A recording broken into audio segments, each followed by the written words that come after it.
Hammurabi, yeah, versus the Law of Moses. And so I don't want to go too much into this, that other than that to kind of cover where we left off. It doesn't really serve as a great transition to the next section because the next section is completely different. But a little bit of review never hurt. I like review. If you guys have not figured that out yet, I like to go over what I've covered in the past. Rachel says that I've been teaching the same Sunday morning class for 3 weeks in a row. And I said, well, I'm actually okay with that because one, I like review, and two, at this point the book is about over, but I need to go to the end of December. And so I don't know what I'm going to do next to fill that time.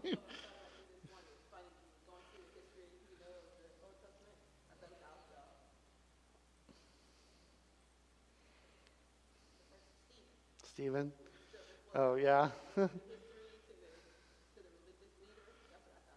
That's a good point. So yeah, the Code of Hammurabi is basically the code of the ancient world. 282 laws. Did I give you guys a copy of the 200 and something laws that we have? I think maybe I printed them out, but I don't know what I did with it, so I'll go check my office afterwards, see if it's in the stack of papers I normally have for handouts. And so while, I mean, there were other cultures that had their own variation of laws, and this is mostly, I think, based on the Sumerian code, a lot of cultures still followed these. I mean, if you kind of look like cultures today, or just governments today, a lot of governments have the exact, especially they follow the same system of government. You get a lot of democratic type countries or republic type countries, or you'll get a lot of similar laws and values. And even in the ones that are very different as opposed to like China or South Korea, a lot of those still have overlap, especially on things that tend to be important, or what we might call capital crimes. So they do tend to be more strict on things like drug crime in the United States. I mean, if you're dealing, it's a harsh sentence. If you're possession, depending on how much you possess, you might just get a slap on the wrist. Maybe you have to spend the night in jail. But in China, it could be between life imprisonment and a death sentence. So they do take something like that very seriously. And my goal here is not to evaluate one culture better than the other, but to point out that there are similarities, but they are both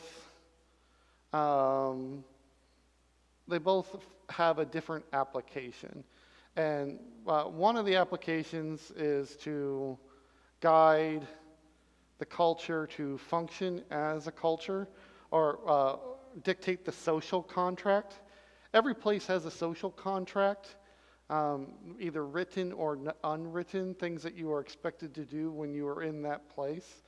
And if you don't buy those rules, depending on what they are, you might get some dirty looks, or you might be arrested on the street. I think that there was a female basketball player that went to Russia and got thrown in prison for having a little bit of marijuana or something on her, which in the United States, depending on where you were in the United States, might not even been a crime at all. So you can see that it doesn't necessarily mean the same thing. I would say that laws are supposed to be applied equally, and maybe the intent is to imply laws equally. But a lot of the Code of Hammurabi got applied according to class. And I would say even that seems to be a common theme in societies, is class tends to dictate the law. Punishments tend to be harsher for people with less income. And I'm sure people would argue that today, or maybe even in some cases, not as prevalent as it used to be, but race was a big factor in laws too. Where I would say that there were probably, I can't say this for sure, but there were probably people who took, well, no, I can't say this for sure. I do know it for sure, because all I have to do is look at Matthew 23, that there were people who took the law and applied it to place heavy burdens on the people. And that was one of the things we talked about today in my sermon, that we should not yoke the Gentiles, or we really should not yoke anybody when it comes to having access to God. The Jews had a special relationship with him, but now that is open, obviously no longer applies. So the law of Moses, 613-ish laws, give or take. Some of those I think overlap, or some of those, if they're not specifically sure if it's a law or tied to another one.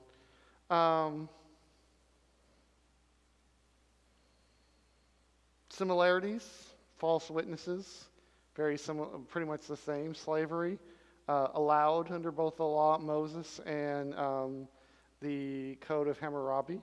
And slavery's not always the same across the world. So just because we're talking about slavery in the ancient world doesn't necessarily mean that we're talking about slavery that we practice here today. There's different kinds of slavery. Servitude was considered slavery, but most of the time we're talking about indentured servitude. Most slavery is considered property, but probably property with special rules. There's not the same implication that even though a human being might be property, that they are not treated by standard property. Both tend to be very legalistic, though one is supposed to address matters of the heart. And that's basically it. I mean, we went over this. If you want to go back, I know Ed has a video of me here talking. Hello to the past or future people. Come in. We want to see more people in our class. Do you guys have any questions about that? All right. So moving on to the next section. This will put us past the law of Moses into taking the promised land. So we are now, for the most part,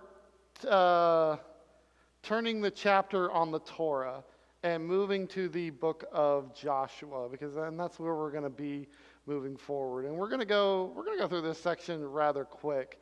But mostly we're going to talk about one thing that's rather important when it comes to this when it comes to this session. So if you want to look, this kind of starts in God's commission to Joshua in Joshua chapter 1, starting in about verse 2, going on to verse 5, that you could say it goes pretty much for the end of the chapter. Moses, my servant, is dead. Now therefore arise and go over this Jordan, you and all this people, into the land that I am giving to them and to the people of Israel. Every place that the sole of your foot will tread upon I have given to you, just as I had promised to Moses. From the wilderness in this Lebanon to as far as the great river Euphrates, all the land of the Hittites and the great sea towards the going down of the sun shall be your territory. No man shall be able to stand before you all the days of your life, just as I was with Moses, so I will be with you. I will not leave you or forsake you. God's divine commission. I've given you this land. You can kind of see the boundaries of that land. Lebanon to the north, the Euphrates to the northeast, the Hittites to the far north, the Great Sea. I'm not sure what the Great Sea must be, the Mediterranean Sea. That would be to the west. Going down to the sun will be your territory. All the days of your life. So we see that this is probably bigger than the land they took. I don't know if this is meant to be an exact blueprint of what the land looks like, but certainly should be enough for how many people are we thinking? Millions. Estimates anywhere between 1.5 and 2, maybe 2.5, if you want to go a little bit more liberal in those estimates.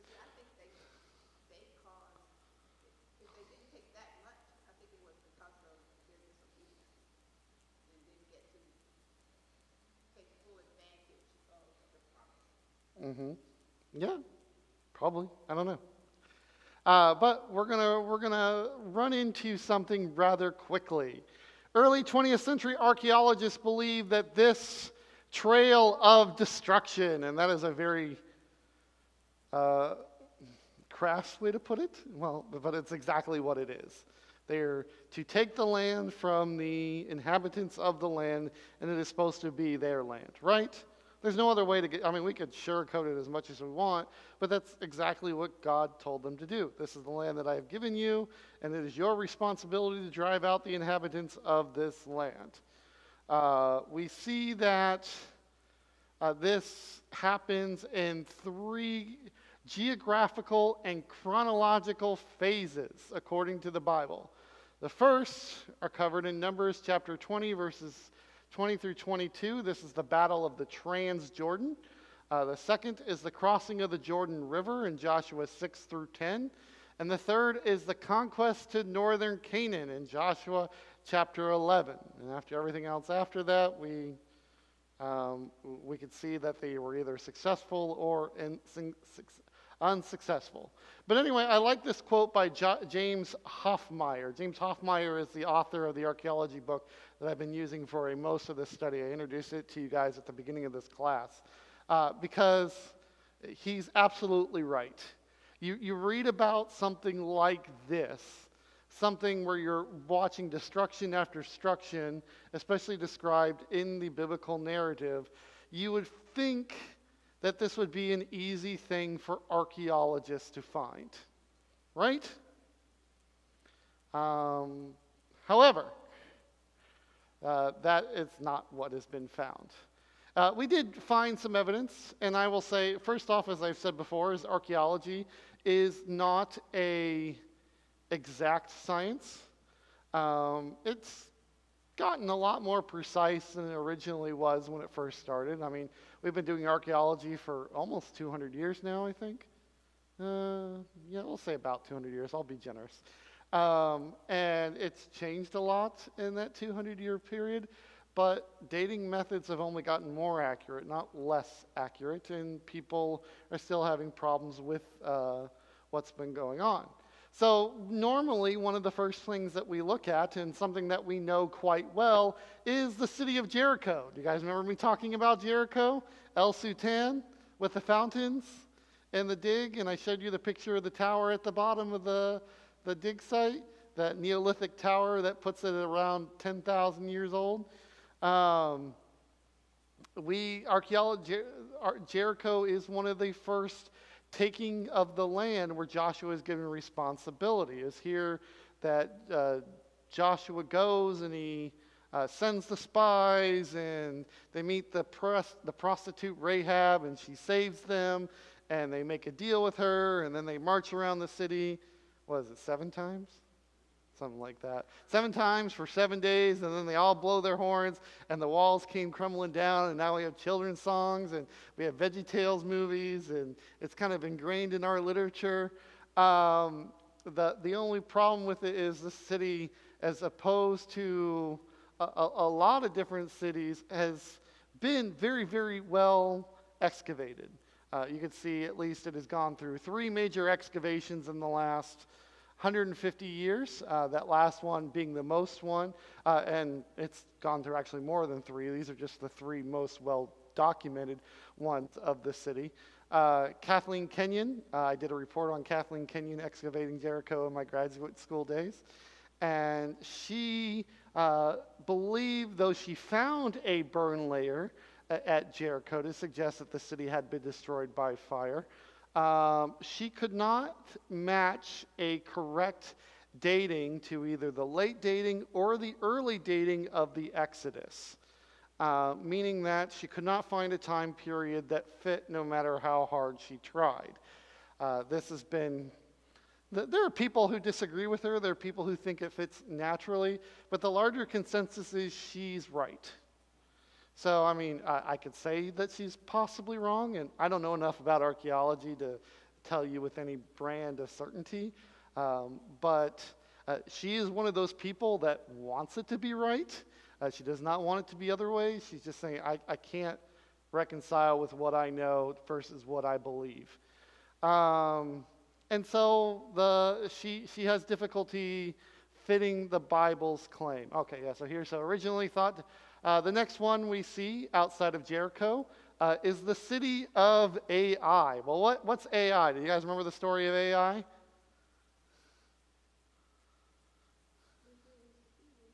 Israel was defeated. Very good. Why was Israel defeated?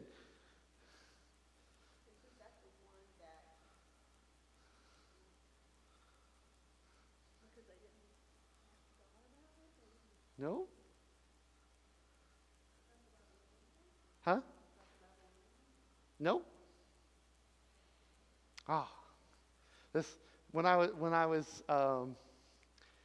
was in school, I had to do this general Bible knowledge test to see how much Bible I knew, and they asked me about Jericho, and they're like, and I told them about Jericho, and then I told them more than they asked for. I'm like, and then they went on to this other city, and they thought that would be easy for them to take, so they took a much smaller group, and they lost badly.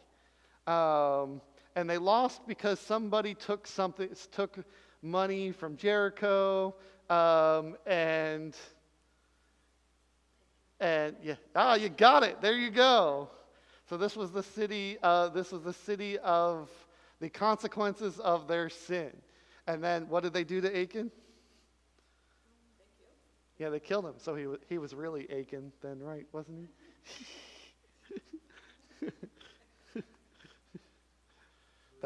That's what they told me in the middle of my test. That's why I've never forgotten it. It's been 20 years and I've never forgotten that joke. Yeah, he was really Achan at that point. All right, so they found Et Tel, originally thought to be Ai in Joshua chapter 7. But the biggest problem with Et Tel is we really don't see any occupation in the 21st century BC to the 11th century BC, which means it is both outside the early dating and the late dating of the Exodus. And on top of that, there's no evidence of any kind of destruction whatsoever, other than, I think, time, or at least in this time period, maybe later. It's not a very big city. It may not even be Ai at all. I honestly don't know. Yes, go ahead.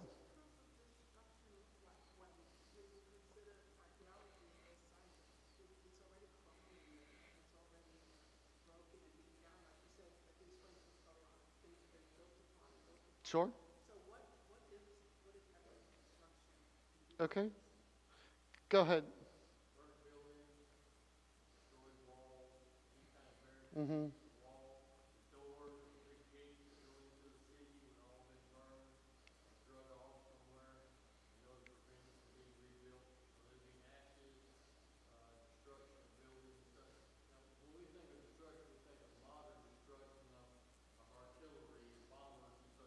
But you will see some of that. There's a city there's a old settlement in the Sea of Galilee where the Jews tried to hold out against the Romans, and they had a very fortified city. You know how the Romans got in? They destroyed the wall. Do you know how we know they destroyed the wall? Because you could see the destroyed wall and the rest of the wall around it. Yeah, so, I mean, I can't tell you how they specifically know that AI was not destroyed. I just wrote down the general facts when preparing this lesson. But like Ed said, it's true. They're looking for things that might mark destruction.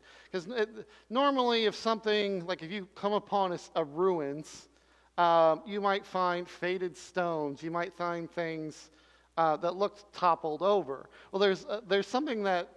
It makes a very different pattern if something just fell over because it lost its balance, as opposed to someone intentionally destroying it. So those are the kind of things that they're looking for.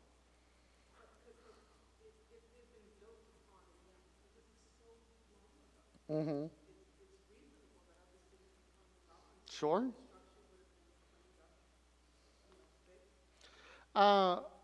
That I couldn't tell you. Well, I mean, that's true. You look at Caesarea Maritima. If you go to Caesarea Maritima, that was like the height of the Roman Empire in the 1st century AD, around the time of Jesus. They came in, Herod the Great came in, and he's like, we're going to make a port here on the Mediterranean Sea. And we're going to use all the modern technology they can. And they made this place grand. I mean, it looks really, it must have been well ahead of its time because it is not a natural port.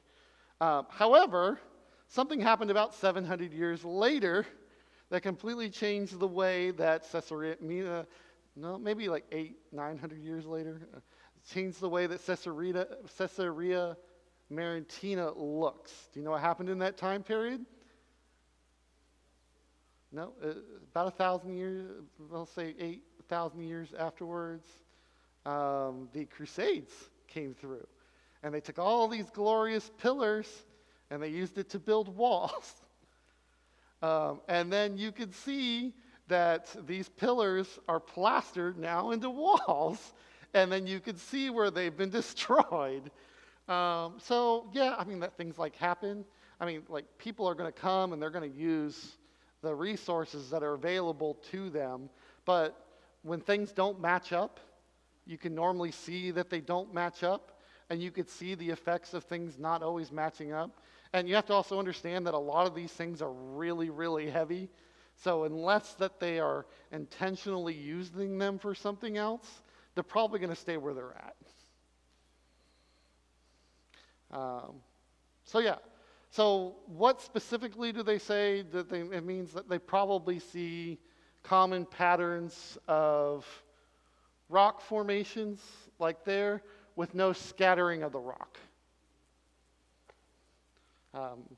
If I had to guess, I would say the scattering of the rock and burn layers are, because burns, they leave behind a very impactful thing in the ground.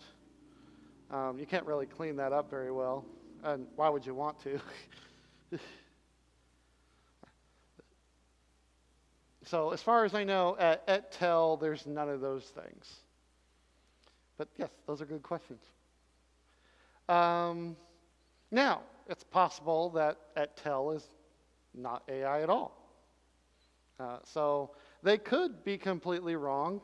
In fact, I think they're starting to move away from the idea of et Tel being AI. We don't actually know how big AI is. We know that Joshua sent 3,000 men to capture it. And 3,000 men seems like a lot. But when you have fortifications, that goes down significantly. And fortifications are very important to the ancient world. Not so much important to us today, because we can fly over them or send drones or bomb from the sky.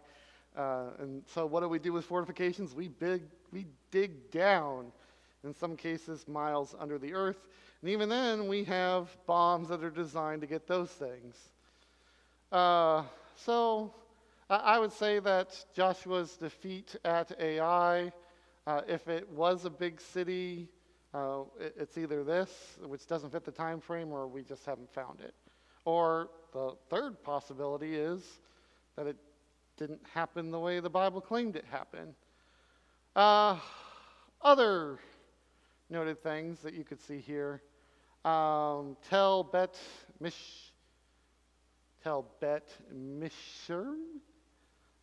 thought to be the city of Debar in Joshua 10.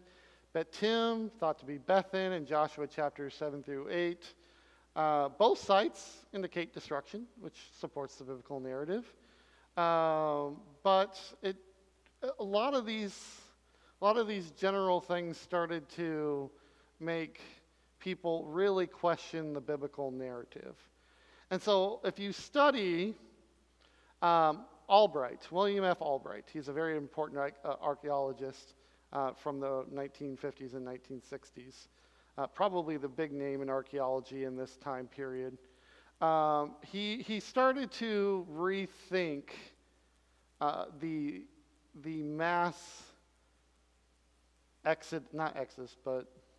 invasion of the land. And he had the following concerns, and these are the concerns as noted by, what's his name? Hoffmeyer. Number one, no evidence existed to tie the destruction unequivocally to the Israelites. Did they find destruction? Yes. Did they find destruction that indicated human destruction as opposed to natural disaster destruction? Yes. However, they weren't really sure that this destruction had anything to do with Israelites at all, especially if you're looking at it in the confines of the biblical narrative. Number two, he said, a more skeptical reading of the Bible led to a questioning of the early Israel's ability to take on the city-states of Canaan and defeat them so easily and quickly. This one I actually think makes a lot of sense, especially because a lot of people are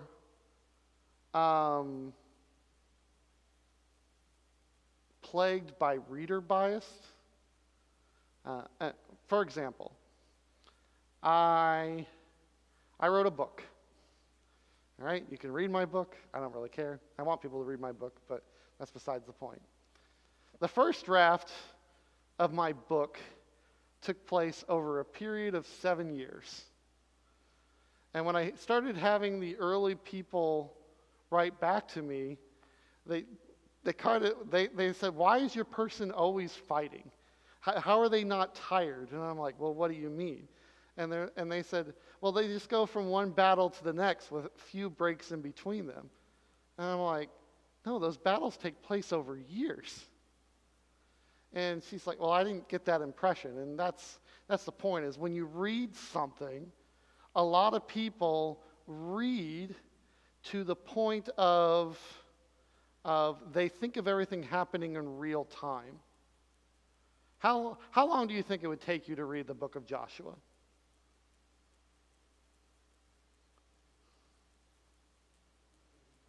No, we'll say conservative. Let's say it takes you an hour. There are, 25-ish chapters in the book of Joshua? I think Joshua 24, that's the be strong and that's the, as for me and my house, we will serve the Lord. So maybe 25. I'm not sure if that's the last one. How does Joshua chapter 1 start?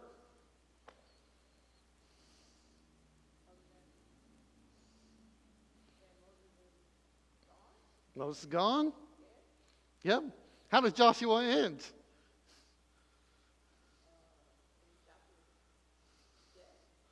With his death and his retirement and his, I have done what I'm supposed to do. So how many years do you think took place between Joshua chapter 1 and Joshua chapter 25 or 24? A lot. Yeah. My guess is probably at least 20. I don't know for sure. But people, they don't think about the Bible taking place in that time period.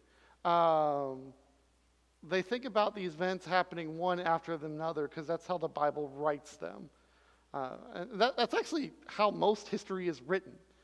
You study history. You study how many you guys all study American history? I mean, you studied the Revolutionary War. How long was the Revolutionary War? About 2 classes. That seems accurate. All right. First Continental Congress, 1775, I think. Declaration of Independence, 1776. First shots, Concord and Lexington. I don't know when that happened. Around the same time period, I imagine. And then what? Another 10 years of fighting. It was a long time. I think this is a very good observation that we should be more skeptical when making assumptions about what the Bible is trying to tell us. That means, I think this is just his way of saying that we need to be more careful about what we're taking out of the Bible, and I think that's good. That's good exegetics anyway. This is good exegetics practice. Number 3, if Egypt controlled Canaan during the late Bronze Age and had garrisons there, why is there no reference to Joshua or conquest in Egyptian writings? If Egypt had AI, and they wanted AI, that's kind of something you'd want to show off, right? I get it. People don't always record their defeats. You don't want people to know how terrible you are. I also think that there's a good answer for this, and I think the largest answer here is the Bronze Age collapse. and that's probably why Egypt didn't end up recording a lot of it. But, I mean, he does make a valid point. If this is true, then we should see information here, but we don't really see information here. This one I thought was also very good. If a new people were to enter the land, decimate the population, destroy its infrastructure, and then occupy the land, the expectation would be that there should be evidence of this new people in the form of a different material culture. And I think the logical statement, which is the follow-up, if they did not offer a new culture, why destroy the land infrastructure and occupy the land and rebuild? This one, I think, makes the most sense. Yes. If you're going to live here anyway, and you don't want to have to rebuild everything, there's a reason that we don't salt the earth after every conquest. You're familiar with this expression, salt the earth?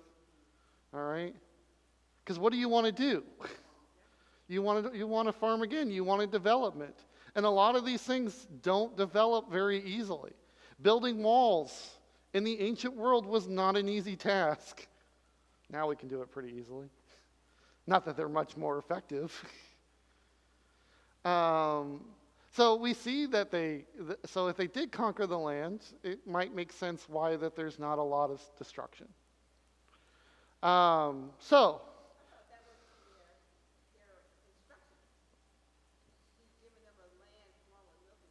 mm-hmm. I'm going to give you land that you didn't fight.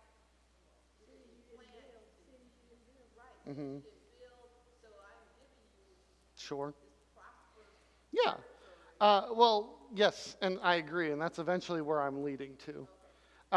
So there's two main ideas. One is that we find ourselves in a small-scale conquest. So the Bible only records 3 cities destroyed by fire. This would be Jericho. If you want, these are good notes to mark.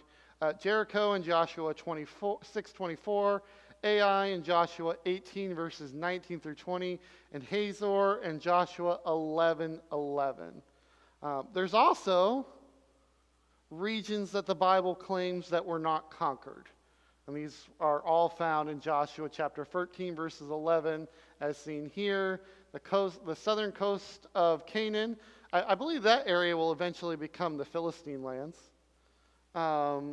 North of Phoenicia and Mount Hermon.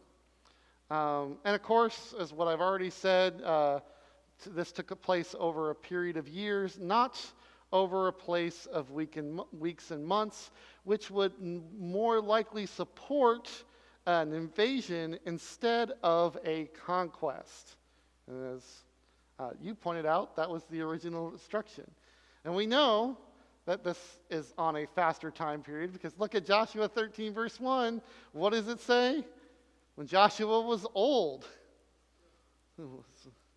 there were still large areas of the land to be taken.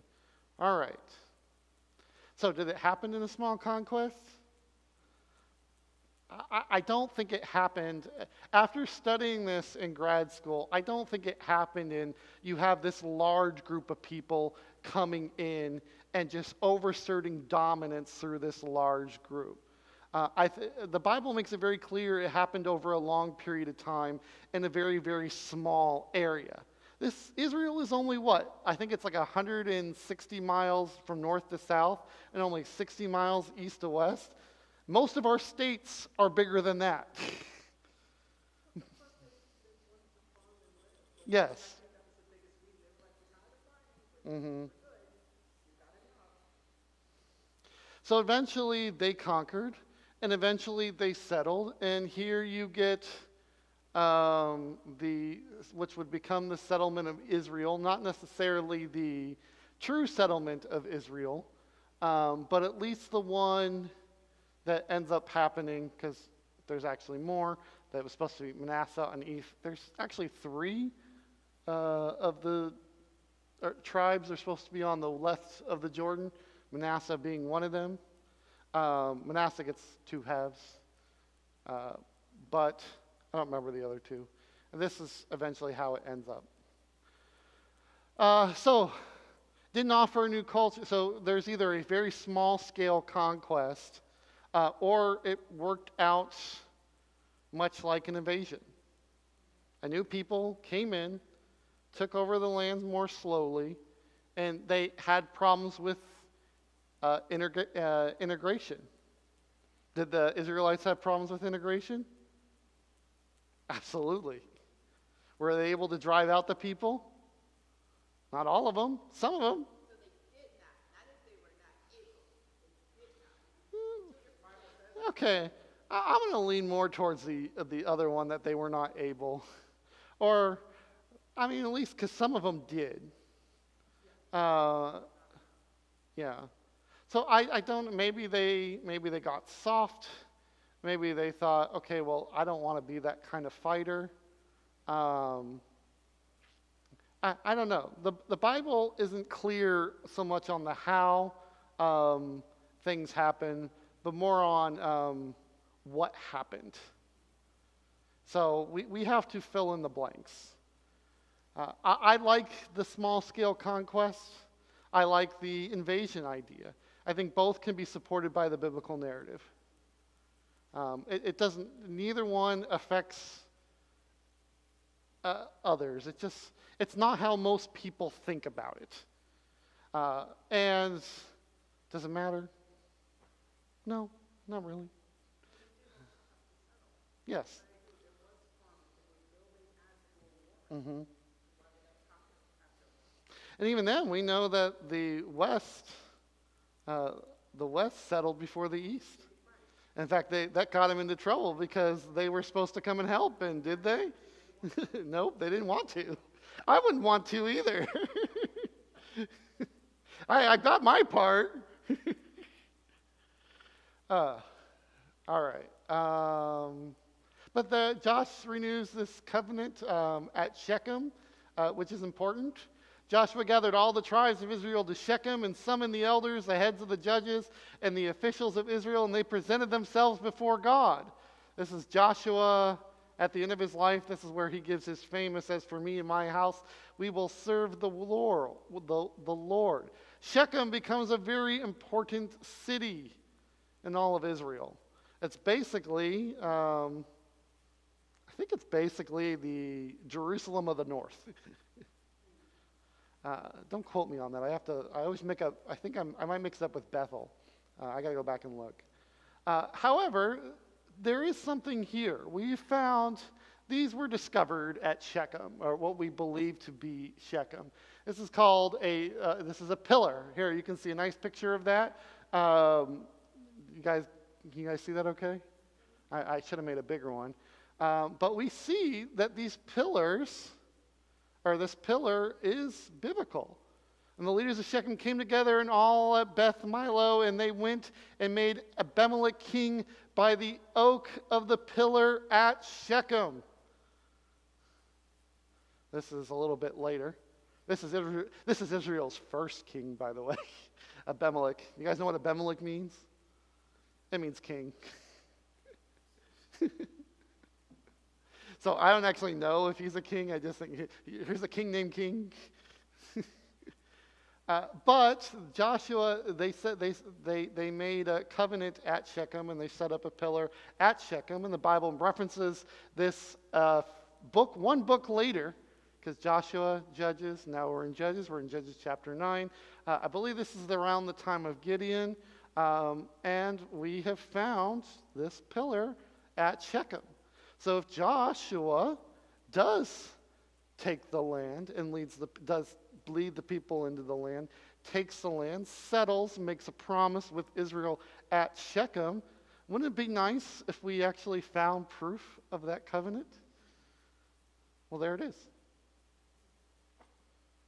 So we don't know the how, but we know we know that it happened, and we know that there's proof that it happened, or at least a good story. At the very least, it's a good story. Like, here's this stone. Someone set up this stone. How long that stone had been there, I don't know. Shechem would be around till at least the northern exile. That's 722 BC. This takes place about 300 years before that. Judges, Joshua and Judges were written, they're written by Joshua, and they're written by, Joshua writes Joshua, and Samuel writes Judges, like many people believe Samuel wrote Judges. Then you're guessing that these are probably written around 1200 years BC, and maybe closer to 1,000 years BC for that. So these were still probably active places at the time that these stone pillars would have been erected and those books written. Now, there are people who tell you they were written much later. When it comes to evidence, I mean, we don't have the original text. We don't have the original text for anything. No book in the Bible do we have the original text for. It'd be really cool if we did. But we do have some very old manuscripts. And we can see differences in the manuscripts to note changes that have been made. But we don't have an original manuscript, so we tend to guess at the date. All right, so the pillars, those are the pillars at Shechem. Proof of Joshua's conquest into the promised land. All right, so now we're going to move from Joshua into the book of Judges, which, you know, I don't really have a lot of do I even have any? Oh yeah, I do have some of it. Archaeological evidence to support the cycle of Judges. Most people look at the cycle of Judges as, well, we know they didn't have a king. They appointed this king named King, but mostly what did they have? Well, the Bible calls them judges. What would everybody else call them? They probably called war chieftains or tribal leaders. They wouldn't have been city-states.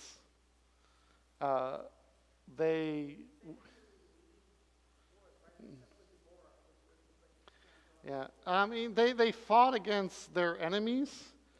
The other thing, so the one thing I want to really point out to them is, besides some of the things that they talk about, some of the things that they were fighting against, is that a lot of people look at the judges happening from one to the next. We go through the cycle of the book of Judges, which repeats like this. Number one, people fall into sin and idolatry. Very predictable, right? Consequences. God gets angry. Because God gets angry, he allows what? He allows the enemies to oppress them, take them into slavery, whatnot. The details are not always the same, but they're similar enough. People cry out in oppression. God hears their cry, and he chooses a leader. Then the leader fights back. He wins. There's peace. The judge dies, and then what happens? Start over. However, if you actually, so if I were to say, if I were to ask you how long this time period lasts, how long would you guess? One generation? No, not one cycle. I mean the whole book of Judges. That's a very different thing.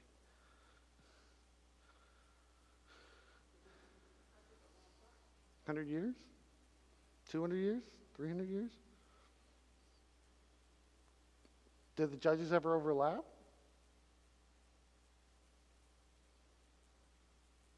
Did they ever overlap?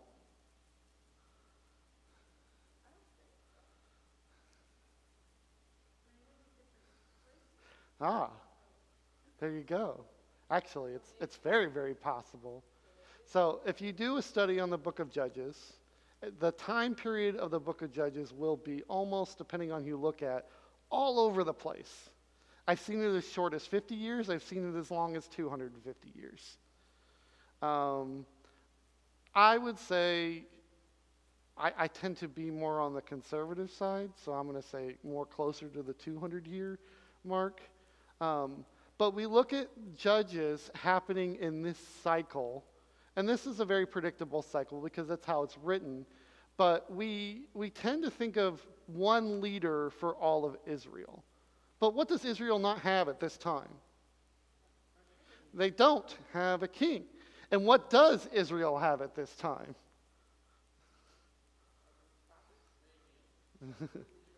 They have probably tribal leaders, because why?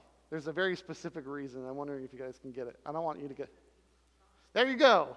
They have 12 tribes, which means they have 12 different people groups at least. All right, let's say 11. We can say Levi doesn't count. And so if you have 12 different leaders, 12 different tribes, that probably means at the minimum you have 12 different leaders, assuming you have a leader at all.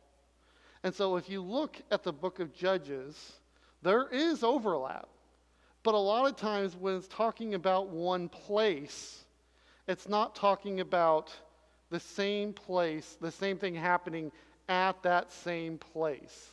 It's talking about the same thing happening at another time, which is illustrating a very important point, that Israel struggled with sin. Well, what kind of sin? Idolatry. Israel struggled a lot with idolatry. It wasn't isolated to one place or one tribe, but it was a problem all over.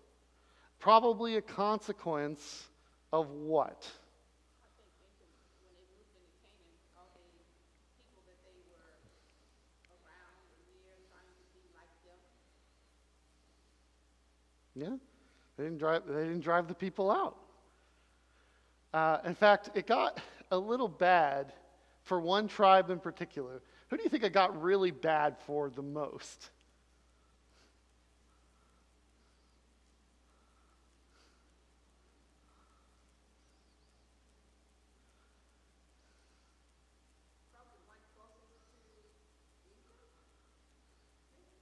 Ooh, you're so close. Which one? Dan. It got really bad for Dan. Dan was driven from their land. In fact, Dan loses all of their land and gets isolated in a city. And I don't know exactly where I couldn't tell you exactly where it is. I've been to Dan. It's a really beautiful city. It must have been beautiful. The ancient world is very lush and has lots of running water. But it's way up north. It's like probably in the Asher, Naphtali, Zebulun area. No, they were not near the coast. I mean, they had access to the coast there, but their city was not on the coast. It was in the middle of Israel. That's how much Dan suffered as a result of not listening to God. They lost their whole land allotment. So Israel struggled as a whole to deal with the idolatry problem. And so a lot of what we're going to see here in Judges that I want to talk about is not so much of any specific archaeological evidence, but more about the problems that they studied with, they struggled with.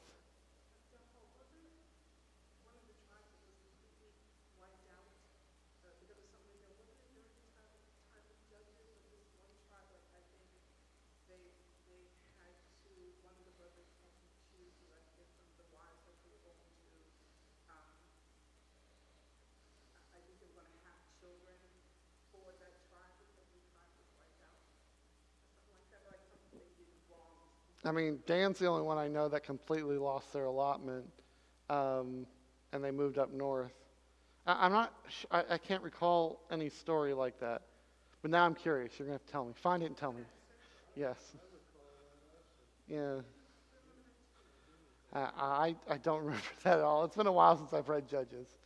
So let's talk about some of the, I'm going to use the term gods in quotes here, loosely. Because you'll see these names come up a lot. The first of those is Baal, or Balaam, or Baal. Baal, Baal, I've heard it both ways. I'm sure that there is a correct way to pronounce it, but I'm also sure a lot of that is lost to antiquity. Yeah. Comes up quite a bit. You'll see him mentioned in Judges chapter 2, 3, 6, 8, 10, and I think you'll see him mentioned outside of the book of Judges a numerous time too. Baal tends to come as the, he's mentioned in Revelation, isn't he?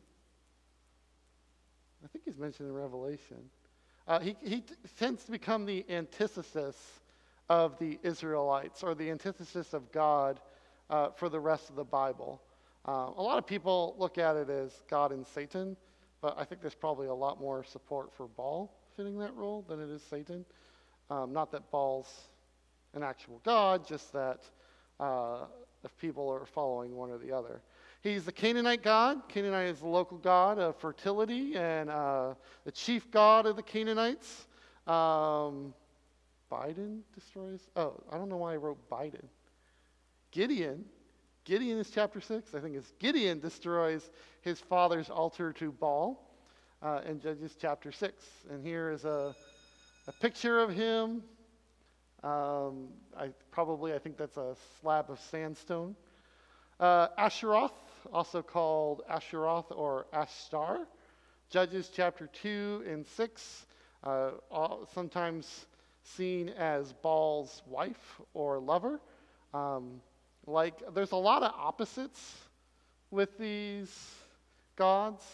There's a male version. There's normally a female version too. So this is the chief female deity of the Canaanites, the Phoenicians. God of war, female gods of war. Maybe it's because males go to fight for the women's affection. I don't know, but that seems to be a thing in a lot of cultures. Especially God of fertility and love. Israel served, we see that in Judges chapter 2, verse 13. Israel served both Baal and Asheroth. Other gods mentioned, Syria, Sidon. Oh, these are local, these are names of places where people had gods. Syria, Sidon, Moab, Chemosh. Did you guys ever read the Chronicles of Narnia?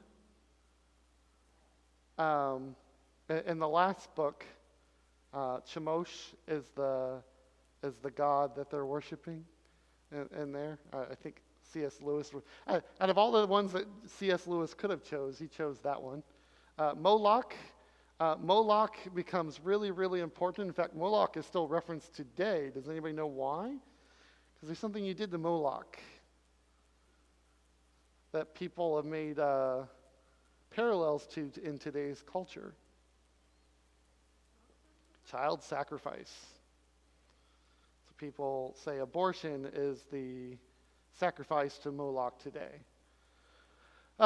Judges chapter 10, verses 6 through 7. The people of Israel again did what was evil in the sight of the Lord, and they served the Baals and the Ashtaroths, the god of Syria, the god of Sidon, the god of Moab, the god of the Amorites, the god of the Philistines, and they forsook the Lord and did not serve him.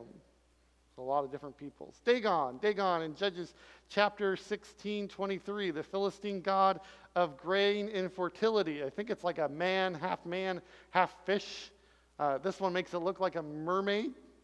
A lot of people have been seeing mermaids for a long time. I don't know if this is based on Philistine culture or if it predates it older, but that's basically what it looks like. Then the Lord of the Philistines gathered them together to offer a great sacrifice unto Dagon, their god. And of course, no God worship is complete without your what? Without your altar, without your high places. I remember when I was first reading about these high places, I imagined, like, you guys ever see that statue of Jesus Christ in Rio? Just this giant statue of Jesus in Rio de Janeiro. Yeah, it's like sitting on top of this mountain. That's always what I thought of when I thought of high places. This is a high place. I actually, I didn't necessarily place this, but I took a picture of this high place, and by definition, it's like 2 steps up. So I was very disappointed. It wasn't anything like I thought it was. Uh, yes. Yeah, but it's not like anything like on top of a mountain. It's just, it was in the middle of the city, and it was just like 2 steps off. You can see these are recreations. These aren't the original. The original stones are in the Israel Antiquity Museum. But you can go to Arad today, and you can go see the high place, and you could see these stones, and then you can go to the Israel Antiquity Museum, and you can see the real stones. But you can even walk up and touch them if you wanted to. Nobody stopped us. We have proof that they existed. We've dug these things up. Here they are. We also see these standing pillars. Kind of like these ones remind me of that place in England. Yes, that's it. Stonehenge. A lot of people think Stonehenge was a religious site.